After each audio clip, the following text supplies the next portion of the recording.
орындаған Құрманғазы атындағы Қазақ ұлттық халық аспаптар оркестрі. Дирижері, оркестрдің бас дирижері, Дарын мемлекеттік жастар сыйлығының иегері Абылай Тілепберген.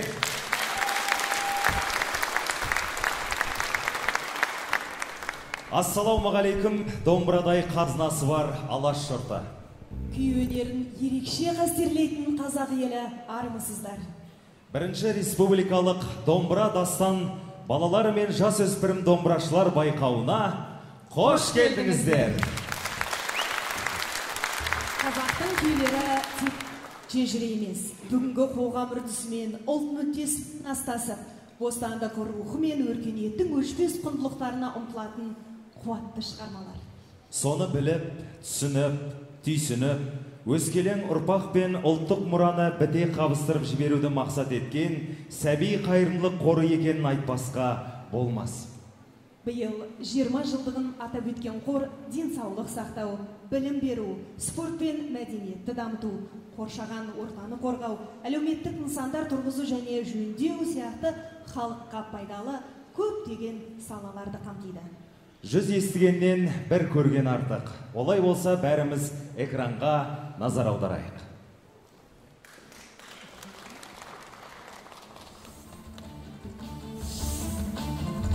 Сәби қайырымдылық қоры 2002 жылдан бастап жүйелі түрде көптеген жобалар аясында өз қызметін атқаруда. Біздің әр жобамыз еліміздің салауатты өмірі мен білімінің деңгейін жоғарылатуға арналған. Соның бір дәлелі, бүгінгі балалар мен жасөспірімдерге арналған домбыра дастан байқауы. Қордың 20 жылдығына орай өткізіліп отырған бұл байқаудың тағылымы мол. Республикалық деңгейде орын алып жатқан дүбірлі додаға еліміздің түкпір-түкпірінен жас домбырашылар көңіл күйін ағытып, өмір сырын төгітіп, домбыраның үнін жеткізіп, дастан жырланғандай әсер беруде. Байқауға қатысушылар жас ерекшелігі бойынша кіші топ және жасөспірім тобы болып екіге бөлінді. Байқау 3 кезеңнен тұрды. Іріктеу кезеңінде 548 өтінім қабылданып, жартылай финалға 213 қатысушы жолдама алды. Ал финалда 35 жас өнерпаз бас жүлдеге таласты. Байқаудың жүлде қоры бұрын соңды болмаған 40 миллион теңгені құрайды. Іріктеу кезеңі 10 қаңтардан бастап арнайы домбыра дастан.kz парақшасына видео жіберу арқылы онлайн түрінде өтті. Ал жартылай финал наурыз айында Атырау, Нұр-Сұлтан, Шымкент және Алматы қалаларының концерттік залдарында офлайн форматында өтті. Соңғы ақтық кезеңде финалистер өз өнерлерін 21 мамыр күні Алматыда көрсетті. Байқау мерзімі 5 айға жуық болды. Бүгін дүбірлі доданың 100-ден жүйрік, 1000-дан тұлпары анықталатын сәті туғалы отыр. Бас жүлдені ұтып алған жас домбырашы осы жүлдегерлер қатарында. Нағыз қазақ емес, нағыз қазақ домбыра.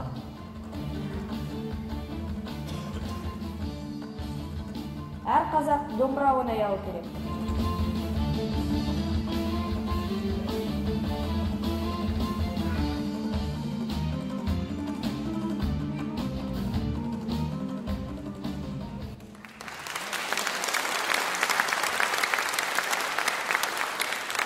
Жанымда жүр жақсы адам деген сөз сәбиліктерге қатысты айтылса керек.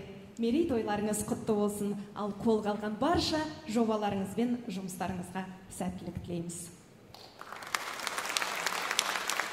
Жиналған қауымға жүрек жарды лебізін жеткізуге асыққан, алақандай жүрегіне алатаудай тілегін сыйғыза білген Сәби қайырымдылық қорының президенті Әсел Иманғалиқызы Тасмағамбетова.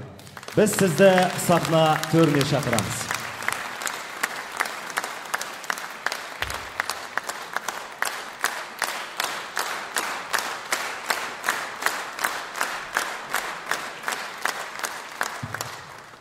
Құрметті жиналған қауым, қадірменді ағайын. Нағыз қазақ, Қадыр атамыздың кезінде нағыз қазақ, қазақ емес, нағыз қазақ домбыра деп өз аманатын айтып кеткен еді. Ата-бабаларымыздан қалған асыл мұрамызды жалғастыру біздің басты міндетіміз. Сондықтан домбыра дастан байқауының негізгі мақсаты ол 7 түрлі күй мектептерін кеңінен насихаттап, және ел арасында жүрген жас дарындарға жол ашу болып табылады. Биылғы жылы біздің сәби қайырымдылық қоры өзінің 20 жылдық мерейтойын атап өтуде. Біз көптеген жылдар бойы әртүрлі бағдарламалар және шаралар арқылы 1200-ден аса таланттарға қолдау көрсеттік. Осындай бастамалар арқылы келешекте еліміздің атын шығаратын, Қазақстанды алға тартатын жас азаматтарына олатына зор үмітім бар. Ал бүгінгі финалистерге сәттілік тілеп, жеңісті күндерге жетулеріне тілектеспін. Осы үлкен жобада маған сенім артып көмек көрсеткен Ринат Гайсын бауырыма және ардықты жюри мүшелеріне үлкен алғысымды білдіремін.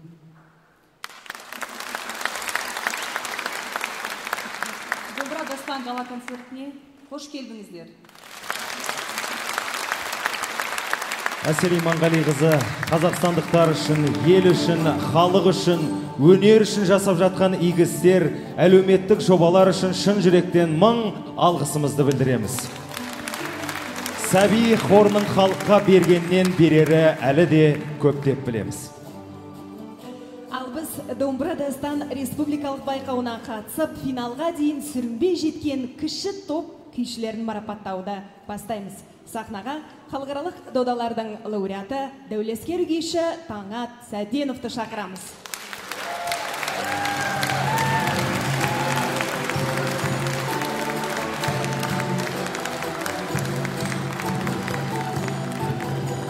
Қошеметтеріңіз аямаңыздар. Қазіргі жалынды күйшілерінің бірі дарынды күйші жігітіміз. Ал енді бірінші республикалық домбыра дастан балалары мен жасөспірім домбырашылар байқауының финалына жетіп, өнерін көрсеткен барлық кіші топ қатысушылары марапатталады. Сонымен алғашқы дипломант Нұркен Үмбетәлі, Нұр Сұлтан қаласы.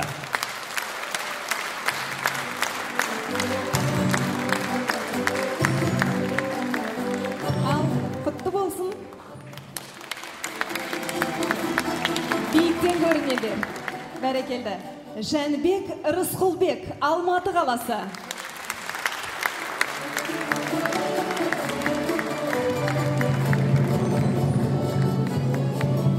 Айсана Әлібек, Атырау қаласы.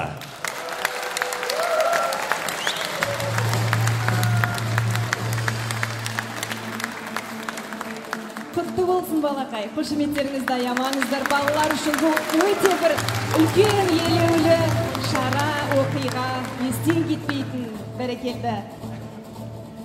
Дарын Әліпбек, Нұр Сұлтан қаласы.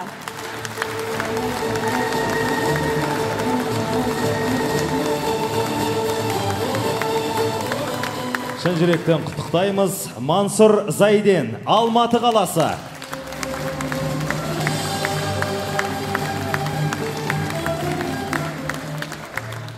Биіктен көріне бер. Абзал Әли, Жамбыл облысы.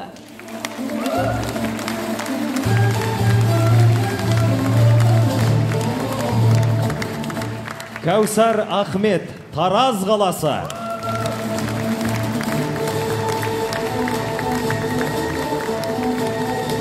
Шын жүректен құттықтаймыз. Шыңғыс Нұрым, Алматы қаласы.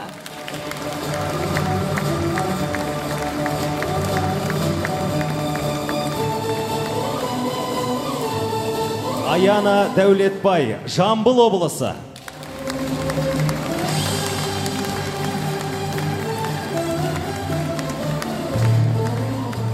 Сымбат Айымқұл, Алматы облысы.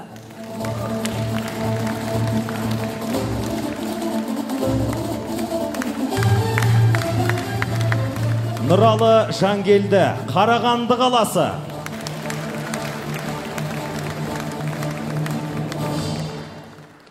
Қошеметтеріңіз аямаңыздар. Өркен Жұмағазы, Алматы қаласы.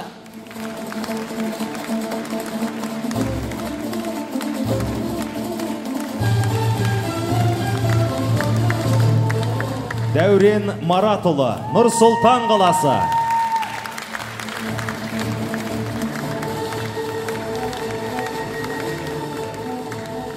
марапат алып жатқан тағы бір өнерпазымыз Талдықорған қаласынан келіп отыр Әсет Құрманжан.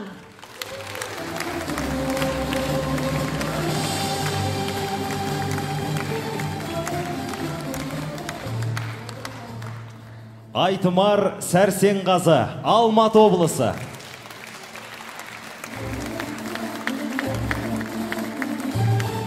Құттықтаймыз. Елордамыз Нұр-Сұлтан қаласынан келіп отырған Кәрім Мейрамбек.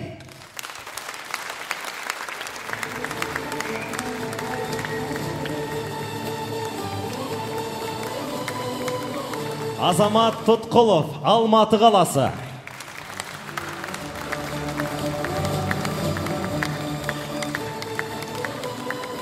Қошеметтеріңіз аямаңыздар, ыстық ықыласқа бөлеп қойыңыздар біздің бүлдіршіндерді. Бәрекелді, Таңат мырза, сізге де көп-көп рахмет, бірақ дәл қазір сізден қонақ кәде сұрамасақ болмайды, сондықтан да мінекей біздің байқауымыздың барша қатысушыларына арнап бір күй орындап берсеңіз өтініш.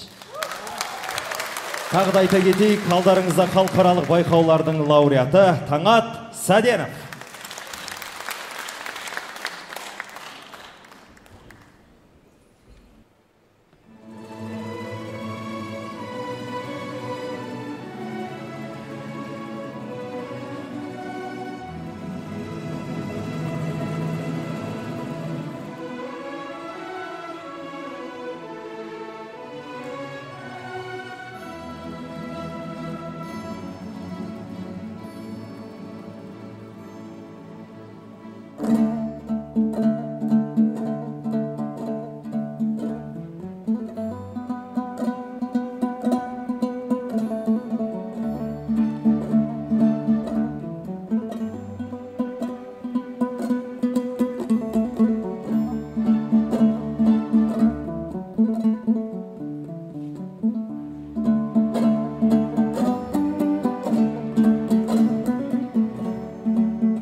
Домбыра дастан төрешілерін талантымен тәнті етіп, 100-ден жүйрік атанған жас өспірім топ өнерпаздарын марапаттайтын сәтте келді. Дипломдарды табыстайтын Құрманғазы атындағы Қазақ ұлттық халық аспаптар оркестрінің бас дирижері, күйші Абылай Тілепберген.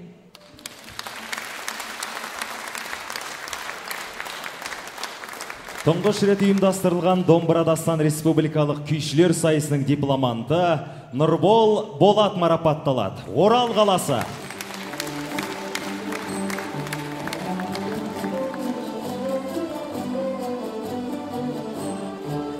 Жангелді Амангелді, Алматы қаласы. Қошеметтеріңіз аямаңыздар. Бегайдар Молдағали, Ақтау қаласы.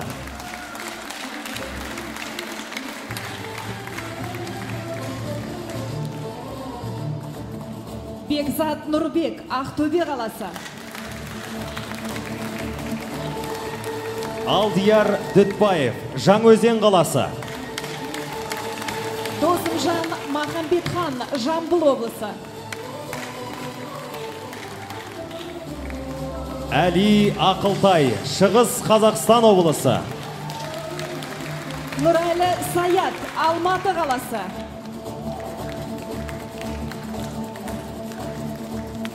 Нұрдәулет Сағатбек, Қарағанды қаласы. Бекнұр Әбдіжәлі, Нұр-Сұлтан қаласы.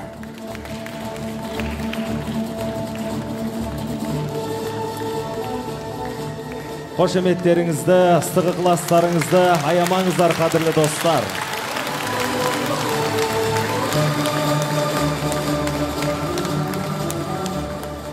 Шыңғыс Қантбай, Алматы қаласы.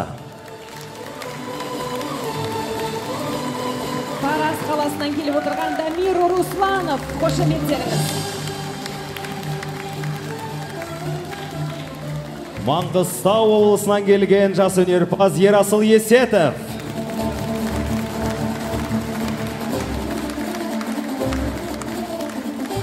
Қаратау қаласының тұрғыны Елдос Сұлтанбек. Шалқар Күлтегін, Алматы қаласы. Марғұлан Оңдасын, Ақтау қаласы. Бағдәулет Жанатбек, Тараз қаласы. Өтесін Базылбеков, Алматы қаласы.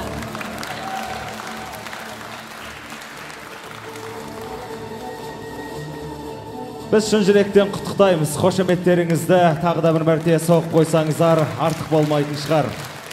Өнерлеріңіз үстем болсын, шабыттарың сарқылмасын дегіміз келеді. Ұлттық өнерді ұлықтап жүрген әр қайсыларың батырсындар, қадірлі өнерпаздар. Екі шек, бірі бостау, қатты бірі бес саусақ беретінде ат түбірін. Күйшінің қатты шекте қайраты өсіп, екінші бостау шекте ақты мұңы. Жан сырында, жүрек мұңында, түрмеден қашуында, ыза ашуында, домбырамен жеткізген күй атасы Құрманғазының туындысы Серпер.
Домбырам жүрегіммен үндеседің. Сенімен сырласымдай тілдесемін. Бабамнан қалған мұрам сен болмасаң, өнердің не екенін де білмес едім. Бәрекелді, Эльдар, менімше Мұқағали Мақатаевтың бұл өлең жолдары дәл қазір ортаға шығатын жандардың өмірлік ұраны іспеттес. Ал біз болсақ, қадірлі көрермендер, дәл қазір аса бір кешіміздің маңызды сәтке келіп жеткен сияқтымыз. 3-ші орын иегерлерін дәл қазір анықтайтын сәт келіп жетті. Қошеметпен ортаға салалы саусақтары сан ғасырлық шежірені шертіп жүрген күйшілер. Байқауымыздың қазылар алқасының мүшелерін шақырамыз. Салтанат Құдайбергенова және Нұркен Әшіров.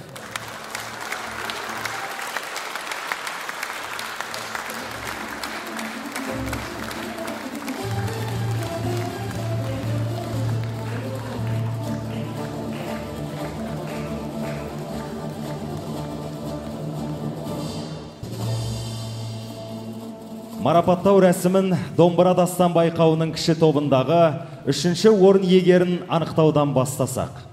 Ортада Қазақстан Республикасының еңбек сіңірген қайраткері Нұркен Әшіров. Кіші топта 3-ші орын біреу емес, екеу екен, сондықтан жүлде де 2-ге бөлінбек. Тукулов Азамат, 9 жас, Алматы қаласынан. Тукулов Азамат. Құттықтаймыз. Бәрекелді Азамат, құтты болсын. Жарайсың.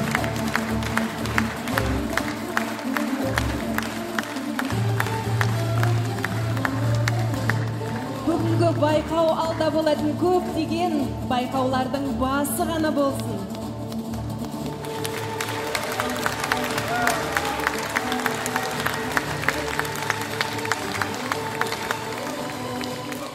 Құрманжан Әсет, Талдықорған қаласы.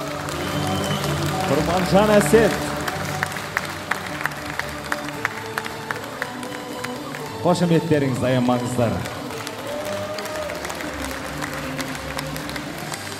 Кіші жас топтағы 3-ші орын иегері.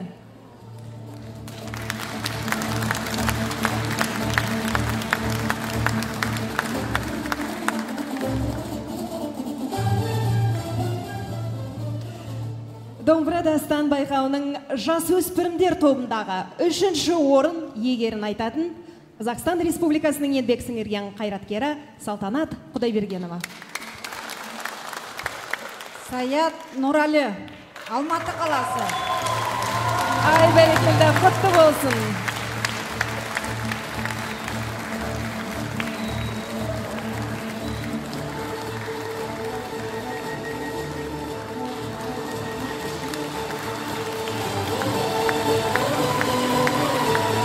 Мінеге осындай керемет жүлде алып жатқан өнерпаздарымызды құттықтаймыз.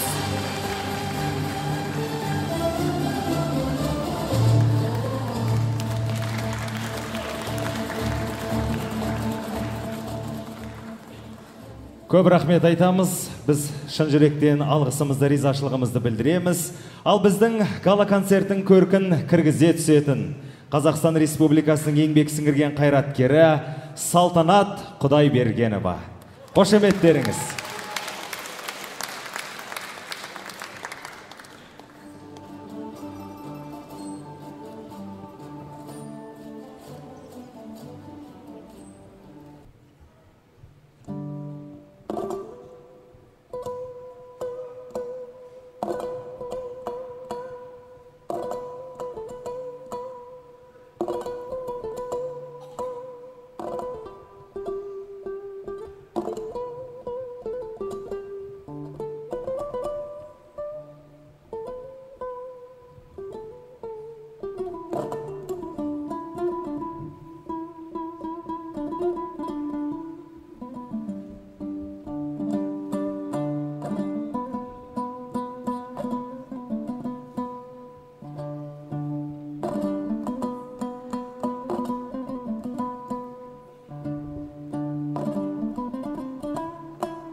Нұркен Әшіровтің дегбірлі тебіренісінен шыққан бірегей туынды «Көкшолақ».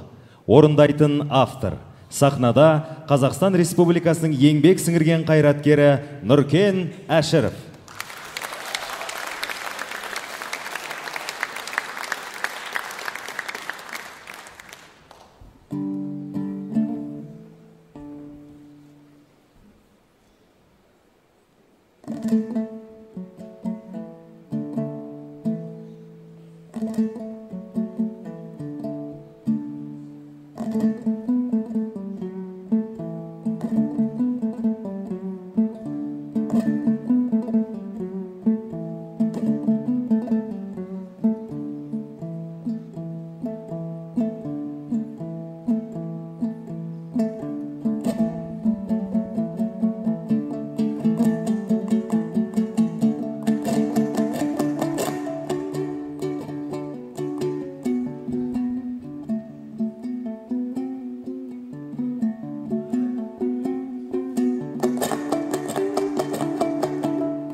Ал біз марапаттау салтанатын ары қарай жалғастырамыз.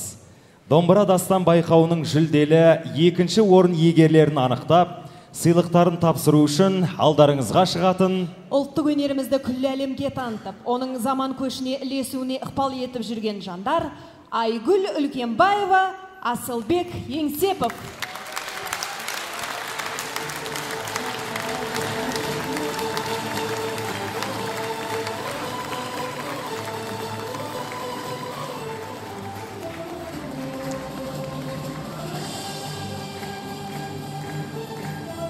Қошеметтеріңіз аямаңыздар. Қос ұстаз, шәкірт тәрбиелеп жатқан біздің дара өнерпаздарымызға алғыс ретінде ыстық қошеметтеріңізді аямаңыздар. Кіші топтағы екінші орын жеңімпазын Қазақстан Республикасының еңбек сіңірген әртісі Айгүл Үлкенбаева хабарлайтын болады.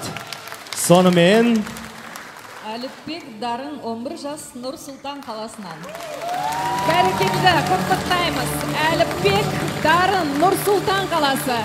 Айтқанда екінші орынды иегері арнайы статуэтка, сертификат және 4 миллион теңгеге ие болып отыр.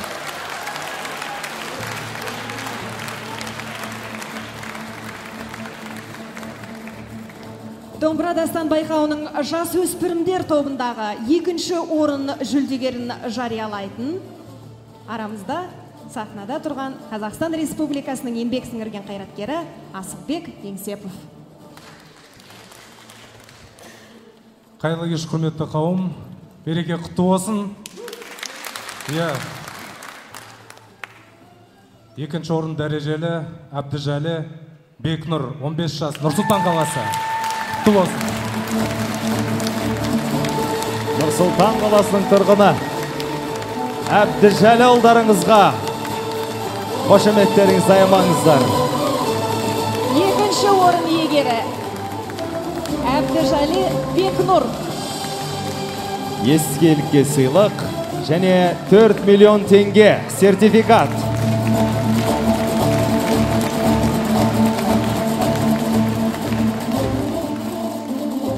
Жеңімпаздарды да қазылар алқасында осындай керемет музыка мейрамымен біз құттықтаймыз.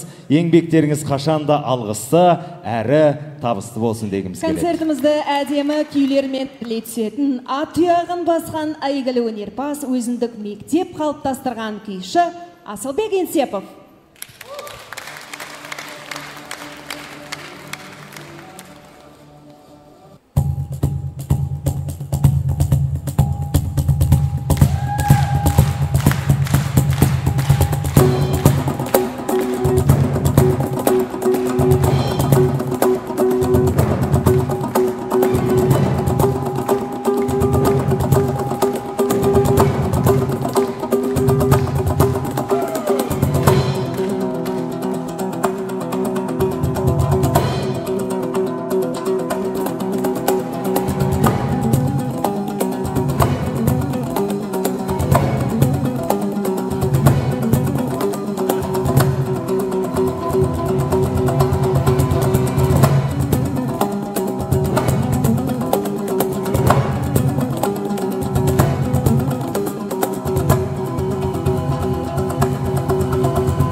Браво, Асылбек Еңсепов.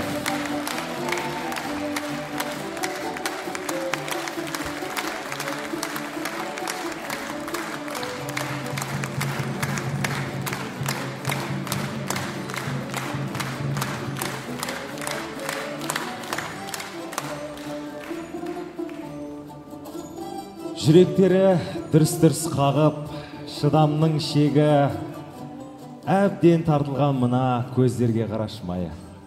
Ендеше дәл қазір Сармайдай сақтаған бірінші орын иегерлерін жариялайтын сәтке келіп жеттік. Ол үшін үлкен құрметпен сахна төріне арнайы шақырылған қонақтарымызды атап өтейік. Алаштың арда азаматтары аттары аңызға айналған Айтқали Жайымов пен Секен Тұрысбеков.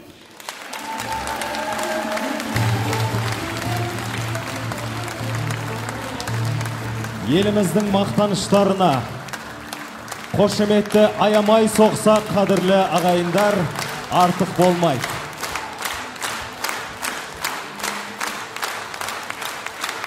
Осы кісілердің қолынан марапат алу деген бір бақыт шіркін.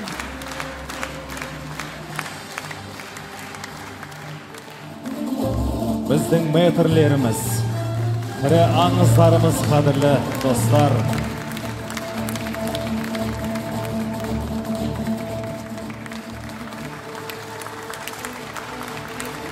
Сонымен, кіші топтағы бірінші орын жеңімпазын марапаттайтын Қазақстан Республикасының еңбек сіңірген қайраткері, дирижер, композитор, профессор, қазақ өнерін өрге сүйреуші Айтқали Жайымов.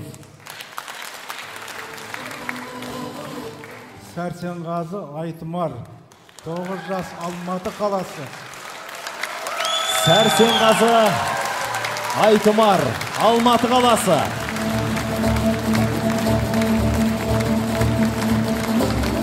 Бәрекелді, бірінші орын құтты болсын. Жарайсың. Міндетті түрде естелікке суретке түсу керек.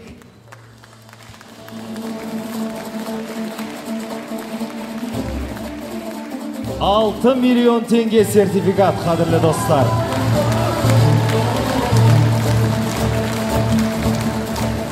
Бәрекелді, енді жас өспірімдер тобындағы бірінші орын жүлдегерін хабарлайтын Қазақстан Республикасының еңбек сіңірген әртісі, күйші, композитор, тау тұлға Секен Тұрысбеков ағамыз. Жанатбек Бақтәулет. Жанатбек Бақтәулет. Жамбыл облысынан. Бірінші орын иегері, құтты болсын. Арнайы статуэтка, сертификат және 6 миллион теңге.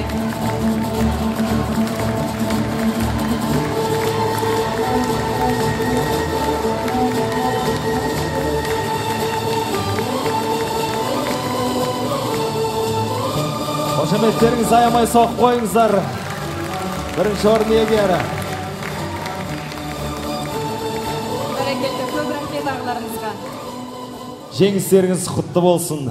Құрманғазы мен Динаның, Дәулеткерей мен Түргештің ұрпақтары Айтқали аға мен Секен ағаның жолын сендерге берсін. Ал біздің концертімізді жалғастыратын қазақ өнерінің болашағы, халықаралық байқаулардың жеңімпазы Ержан Максим домбыра туралы балады. Қабылыңыздар, патша көңілді көрермен.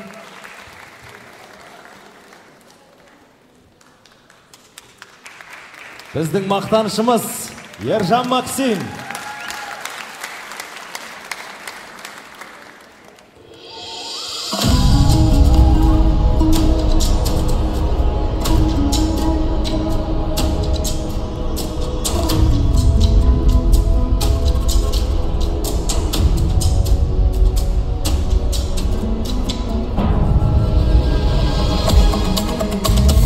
Kүй ойнайды қазағымның қанында,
рахмет.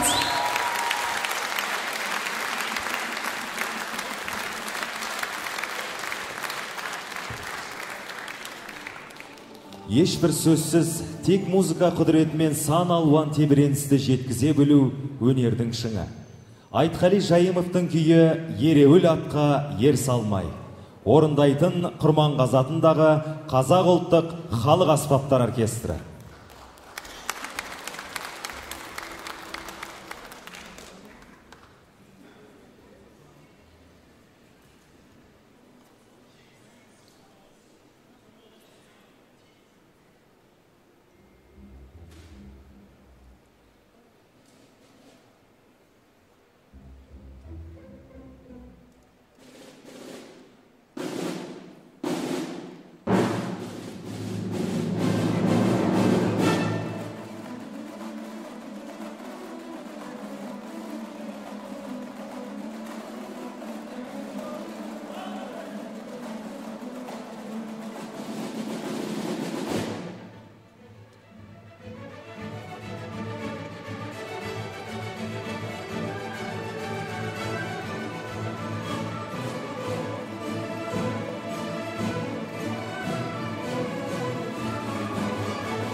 Көк темірде құрш қайналмайды, от жалынға өртеніп қайнап алмай.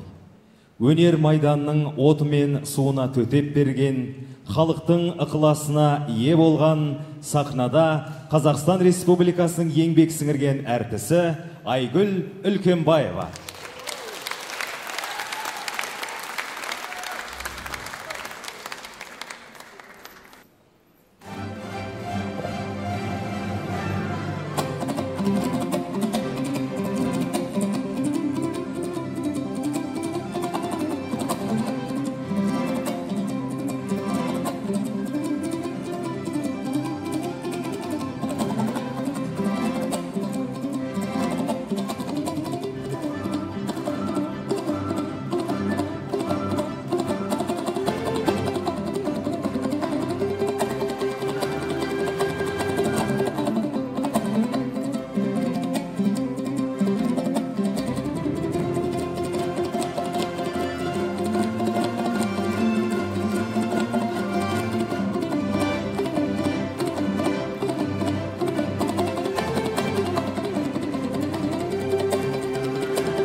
арқалап, белуардан су кештім, толар сақтан құм кештім, аспандағы жұлдызбен, айдындағы аққумен, күмбір-күмбір тілдестім.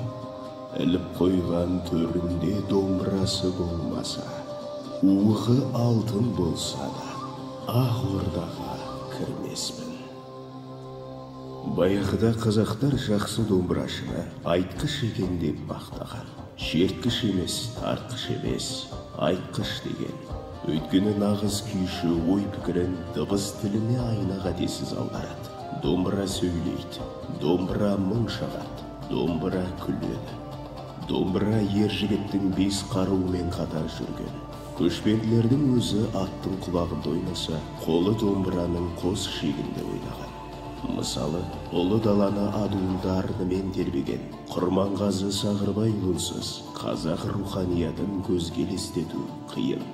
Оның шығармалары түсінген адамды жылатады да жұбатады да, шамына тиіп, шабытын қайрайды да. Құрманғазы сонау кер заманның өзінде ұлттық сананы асқақ күйлерімен оятып, қайратына қайта мінгізген өнерпаз. Көзі тірісінде қазақ сазының сайып қыран атанған Нұрғиса Тілендиевтің мұрасы өз алдына бір төбе. Тыңдарман жүрегіне жолдау, отандық киноны әсем әуенмен әрлеген дауылпаз дарын, сал серілердің соңғы тұяғы секілді. Ол уақыттың өктемдігіне бағынбай, бағыт бағдарынан айнымай, туған топыраққа табанын нық тіреп тұрып, арман аңсарын дыбысқа айналдырды. Дәстүрлі музыканың әрін тайдырмай, нәрін жоғалтпай, өзіне тән кәсіби шеберлігімен жарқырады. Сол сияқты Төлеген Момбековтың салтанатын үйіп тыңдамаған қазақ кемде кеп шығар. Зәулім Бәйтеректің бұтағына қонақтап, тамылжыда сайраған сандуғаш іспетті Қаршыға Ахмедияровтың өнері өзінше бөлек әлем. Тереңнен толғап, көне көздердің мирасын сары алтындай сақтаған бір туар тұлға домбыраны айдай әлемге танытты. Халықтың өзі күй қағаны деп әспеттеген Рысбай Ғайниевтің жөні басқа. Ол дирижер ұстаз ғана емес, сайын Сахараны жайлаған алталашқа әйгілі орындаушы һәм Құрманғазы, Дина, Дәулеткерей, Еспай, Сейтек, Абылдардың өрнегінен өнегесін бізге табыстап, өзіндік қолтаңбасын танытқан Тарлан Қос. Жан дүниесінің бәрі музыка үшін жаратылғаны әр қимылынан байқалатын. Рысбай Ғабдиевтің орындауында халық композиторларының 30-ға жуық туындысы күйтабаққа жазылған. Талай мұрағаттың шаңын үрлеген Таласбек Әсемқұловтың да еңбегі ерен. Ғалымдардың есептеуінше, қазақ күйлерінің 3% осы кісінің арқасында бүгінге бүлінбей жеткен көрінеді. Өзі де өнерге қара жаяу емес, орындаушылығы мен сазгерлігі сан қатпарлы саңлақ еді. Жасарал Еңсеповтің домбыра, эстрада, күй және күйшіні біріктіріп, қазіргі заман ағымына лайықтап, декко дейтін жанрдың қалыптасуына тер төккенін де айналып өте алмаймыз. Жасарал, Асылбек Еңсеповтер десе, декко, декко десе, Жасарал, Асылбектердің бірден ойға оралуы да соның айқағы. Ұлылар бастаған өнер көші алыс болашаққа аттанып барады. Әзидолла Есқалиев, Рахым Тәжібаев, Қошқарбек Тасбергенов, Тұяқберді Шәменов, Мәлгаждар Әубәкіров, Құбыш Мұхитов, Нариман Үлкенбаев, Әбікен Хасенов, Мағауия Хамзин, Зәмзәм Ешанова, Қали Жантілеуов, Вәли Бекенов, Қазен Әбуғазуова, Аққыз Ахметова, генерал Асқаров тәрізді тарланбоздар сол көштің бұйдасын ұстаған. Әр халықтың тарихтағы орны жалпы адамзат мәдениетіне қосқан үлесімен өлшенеді. Ал қазақтың ұялмай алға тартатын құндылығы домбыра болса керек. Осы бір киелі аспап, ғасырлар қойнауына қалып қоймай, жас ұрпақтың жадында жаңғырса, бұл үшін біз жаңағы алыптарға қарыздармыз.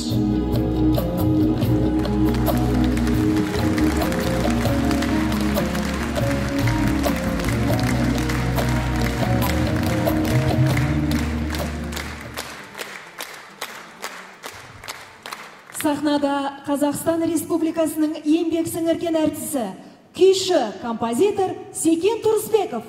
Көңіл толқыны.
Еліміздің мақтанышы Сеген Тұрысбеков ағамыз.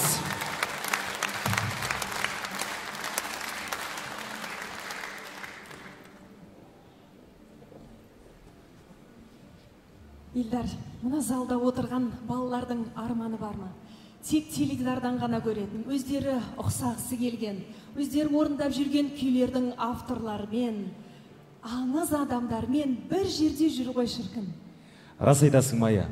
Бұл өмір бойы балалардың естерінде қалатын керемет сәт болды ғой. Енді осындай мүмкіндік сыйлаған, армандарын орындаған сәби қорына біз тағы да бір мәрте шын жүректен алғысымызды, ризашылығымызды білдіргіміз келеді.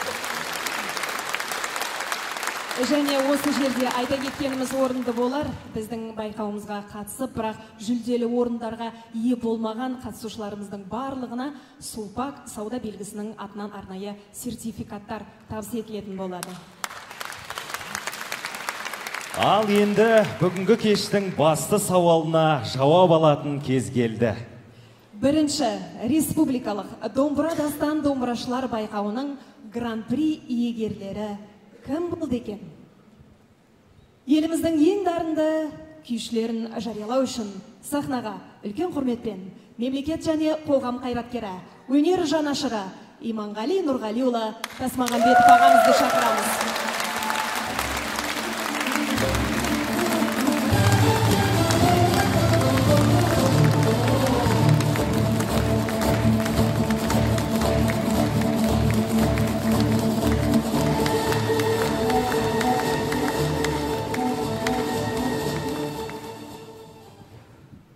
Құрметті өнерсүйер қауым,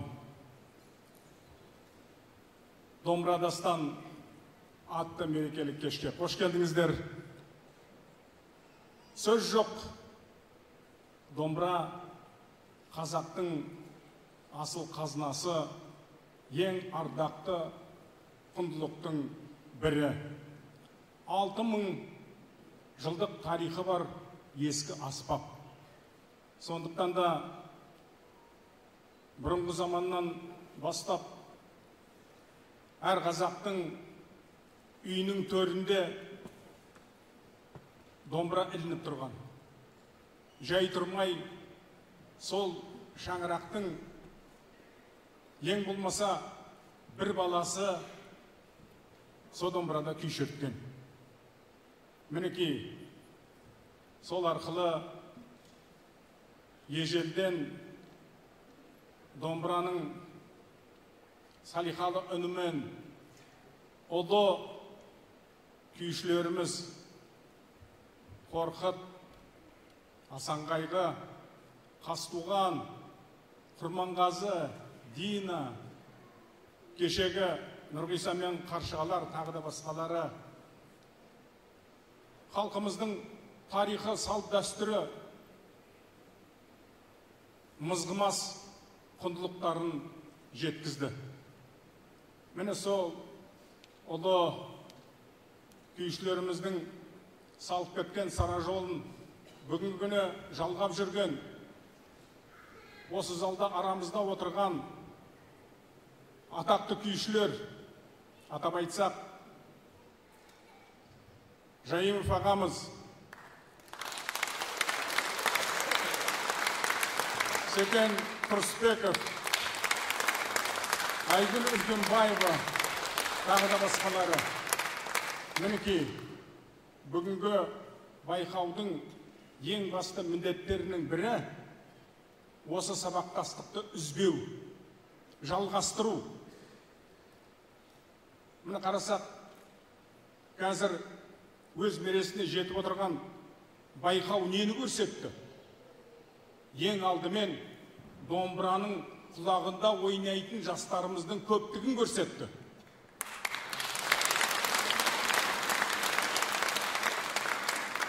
Бұл қуантарлық жағдай.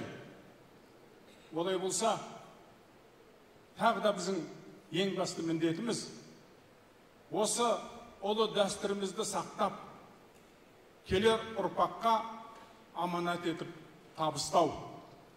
Олай болса, жас таланттарымыздың, жас күйшілеріміздің өнері үстем болғай, әр домбыра ұстап жүрген қазағым аман болғай.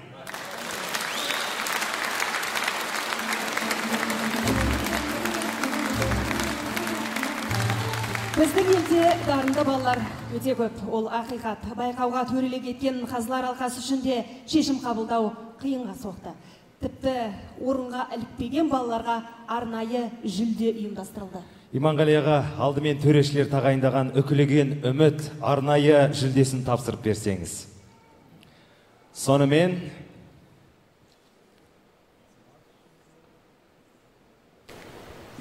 Әлібек Айсана.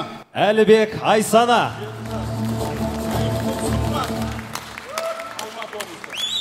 Әлібек Айсана, Атырау, Айымкүл Сымбат, Алматы облысы.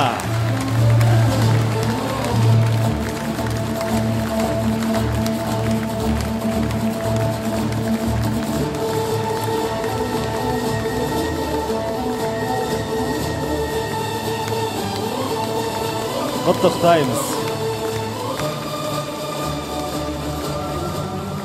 Ал енді гран-приге көшейік. Бәріміз тағатсыздана күткен айшықты мезет. Байқауымыздың кіші тобында жеңімпаз кім болды екен?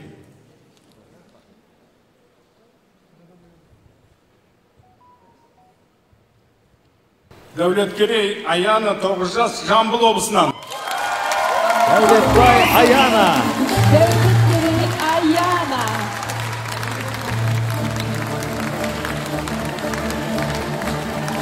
Гран-при егері.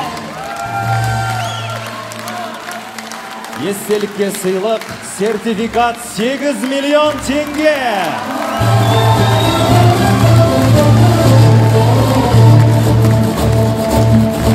Болсын ағайын, қазақ өнері шарқай берсін. Ал енді бір триумфатордың атын білгіміз келіп тұр. Жасөспірімдер тобындағы гран-при егері Сағатбек Нұрдәулет, 10 жас, Қараған қаласы. Сағатбек Нұрдәулет, гран-при егері. Сене алмай отыр ғой деймін шамасы. Құттықтаймыз.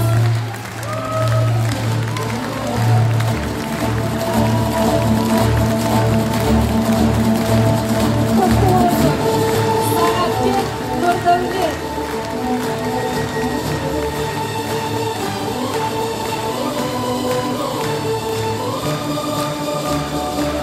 Ай, бәрекелді, қошеметтеріңіз аймаңыздар.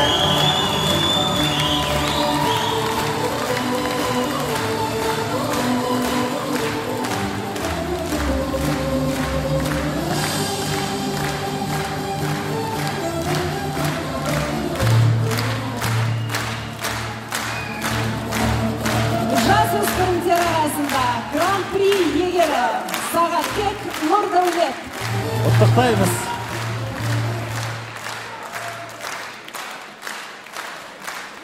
Жеңістерің құтты болсын. Домбыра дастан байқауының абыройы ендігәрі сендерге байланысты болады. Шабыттарың самғасын, саусақтарың талмасын дегіміз келеді. Сағатбек Нұрдәулетті тағы да құттықтаймыз. Иманғали ағамызға да алғысымызды білдіреміз. Бүгінгі іс-шара қазақ күй өнерінің дамуына керемет дүмпу беретіні айдан анық. Тағы да бір мәрте қол соғып қойсақ артық болмайды шығар, қадірлі достар. Шын жүректен құттықтаймыз. Марапаттарыңыз құтты болсын. Гран-при егерлері Дәулетбай Аяна және Сағатбек Нұрдәулет.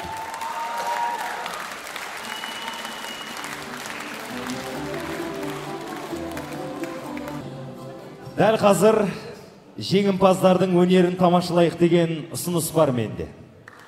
Қолдайсыздар ма? Олай болатын болса Аян, жақсы.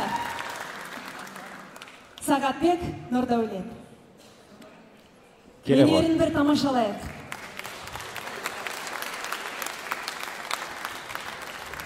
Гран-при иегері Сағатбек ұлымыз. Өнері үстем болсын. Шабыты шарықтасын. Бұйыртса ағалары, әпкелері сияқты дарынды өнерпаз болсын десеңіздер, қадірлі ағайындар, тағы да бір мәрте қол соғып қойсаңыздар артық болмайды.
Жанатбек Нұрдәулет бауырымызға аямай қол соғып қойыңыздар.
Жанатбек Нұрдәулет.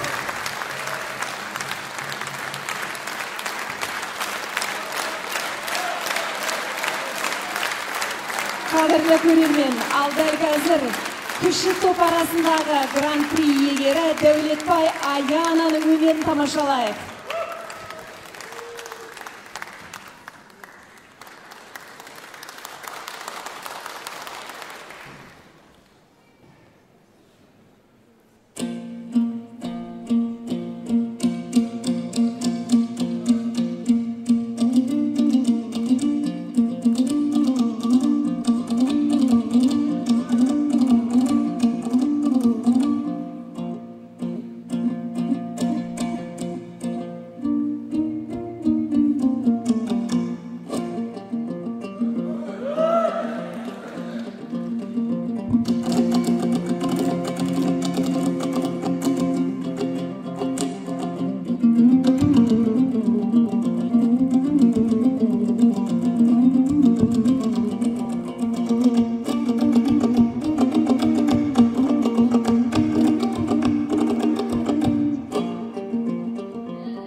Браво! Аяна Дәулетбай. Қошеметтеріңіз.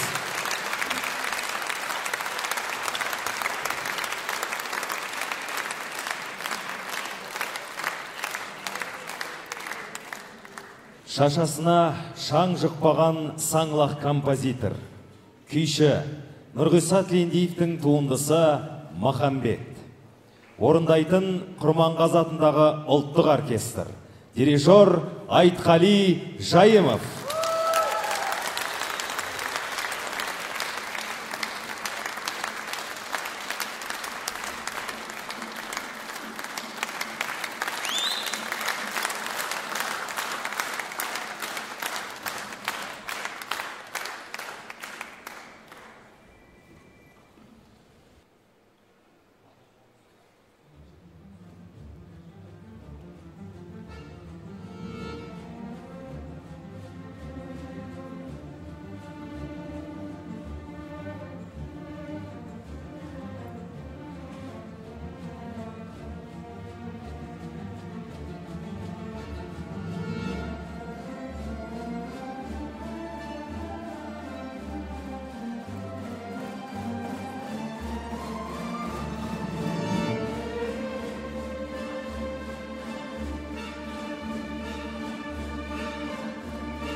Браво!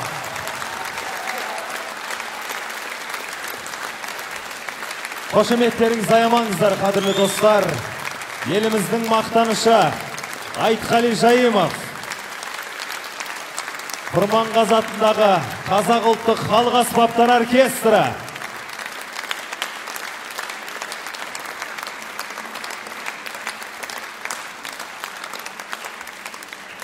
Аға, дәл қазір мен микрофон кезегін өзіңізге сұңғым келіп тұр. Өйткені қазақта жақсы сөз бар. Ұстаздан шәкірт оссын дейді. Өзіңіздің көптеген шәкірттеріңіз бар. Дәл қазір өзіңіздің бір шәкіртіңіз осы керемет оркестрге бас дирижер болып отыр.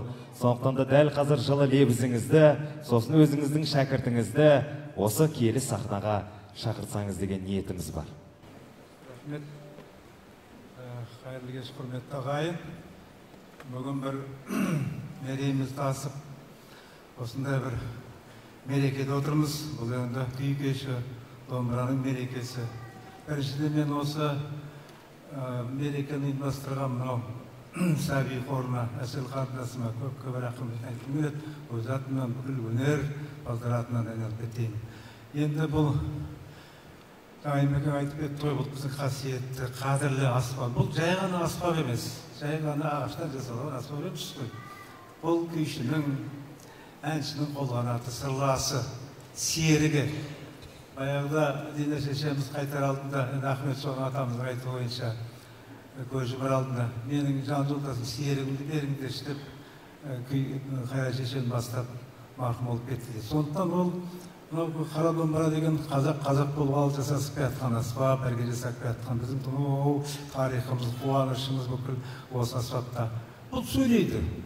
Бұл тек сөйлете білу керек. Жансыз демеңдер домбыраны, бұл жанды аспап. Сөйлей біледі. Сөз таусылған жерде бүкіл біздің күйшілеріміз екі шекті, қоңыр шекті сөйлеткен. Барлық ойын айтайын деген арман осы екі шекте берген. Сондықтан айналып кетейін, бүгін мәреге осындай байқауға қатынасып жатқан жеткіншектер айналып кетейіндер. Сіздерге үлкен бақыт тілеймін, ақ жол тілеймін. Қадамдар өтсін шырақтар, мынау сіздердің қолдарыңызда бүгін мінекей қасиетті қазақтың қара домбырасы. Соны алысқа апарыңдар, болашақ апарыңдар. Бізбен бірге жасасады, мынау енді елімізбен бірге, елімізге, егеменді елімізге үн қоссын осы домбыра. Біздің қуанышымызға ортақ болсын, жетістігімізге ортақ болсын. Домбырашы болып өнердің саласында кету міндет емес. Қай салада жүрсеңдер де осы қара домбыраны төрге іліп қойып, ең оралып шаршаған кезде келіп, бір-екі шертіп жіберсеңдер, шаршағанның бәрі кетеді. Айтайын деген сөзбен айтпайтын әңгімелеріңді, ойларыңды осы екі шек жеткізеді. Бақытты болыңдар. Сіздерге табыс тілеймін.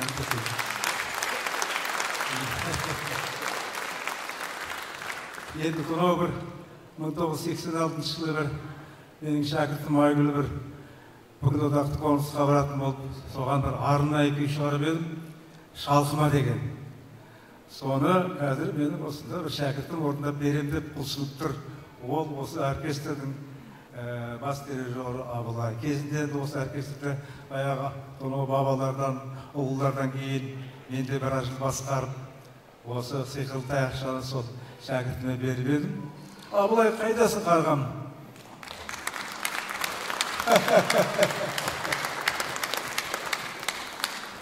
Айдалайын, бақыт болсын, өнеріңіздің болсын. Ұмытқан жоқсың ғой бұл күйді. Уақытың болса осыны тартып берші.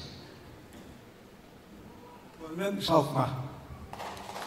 Тарихи сәт, қадірлі ағайындар. Қошеметтеріңізді аямаңыздар.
Ұрпақтар сабақтастығының анық көрінісі.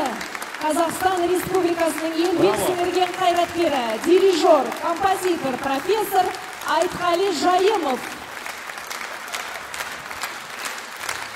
Бүгінгі кештегі ұрпақтар сабақтастығының анық дәлелі, қадірлі ағайындар.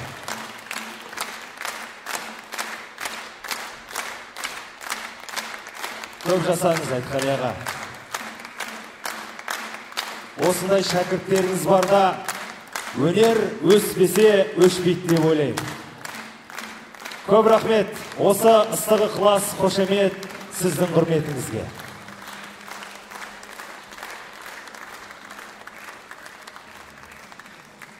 Құлақ құрышын қандырып, мына сахнаны жандырып жіберетін күй тартыс. Сахнада домбыраны жанына серік еткен күй өнерінің шеберлері Айгүл Үлкенбаева, Абылай Тілепберген, Таңат Сәденов және Нұркен Әшіров.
Алтай мен Атырау арасын жайлаған алаш жұртының рухын айтпай танытатын Сарыарқа күйімен бүгінгі концертті тамамдаймыз.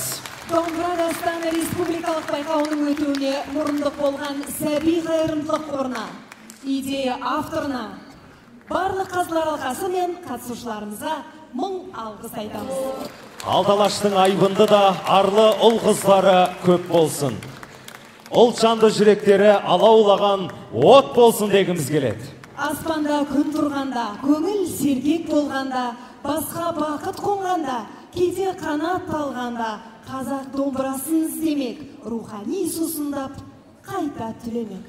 Ендеше біз сіздермен қоштаспаймыз. 2 жылда бір өтетін домбыра дастан байқауында кездескенше аман сау болыңыздар.